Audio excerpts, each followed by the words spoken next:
ഇന്ന് നമ്മളെ നല്ലൊരു ലഞ്ച് ബോക്സിൻ്റെ റെസിപ്പിയാണ് ഷെയർ ചെയ്യുന്നത്. അപ്പോൾ അതിന് വേണ്ടിയിട്ടേ ഫസ്റ്റ് എങ്ങനെയാണെന്ന് വെച്ചാൽ ഞാൻ ഇന്ന് പിള്ളേർക്ക് പലഹാരമാണ് കേട്ടോ, ഇഡ്ഡലിയും തക്കാളി ചട്നിയാണ് കൊടുത്തു വിടുന്നത് കേട്ടോ. അപ്പോൾ എന്തായാലും ഞാൻ ഇന്ന് തക്കാളി ചട്നിയുടെ റെസിപ്പി ഒന്ന് ഷെയർ ചെയ്യാവേ. എല്ലാവരും പല രീതിയിലൊക്കെ ആയിരിക്കും ഉണ്ടാക്കണം, എന്നാലും ഞാൻ എൻ്റെ രീതി ഒന്ന് പറയാം കേട്ടോ. അപ്പോൾ അതേ ഇഡ്ഡലി ഇപ്പോൾ ദേ വെന്തുകൊണ്ടിരിക്കുന്നു.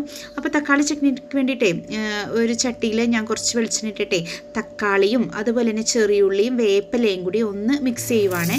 ചെറുതായിട്ട് ഓയിലൊന്ന് ജസ്റ്റ് ഒന്ന് ഫ്രൈ ചെയ്യുവാണേ.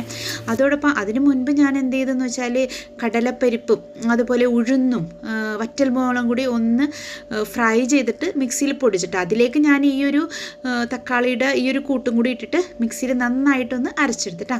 അപ്പോൾ നമ്മുടെ തക്കാളി ചട്നി റെഡി ആയിട്ടാ. അപ്പോൾ എന്തായാലും ഞാൻ ടിഫിൻ ബോക്സിലേക്കൊക്കെ ഇട്ട് കൊടുക്കുകയാണ്.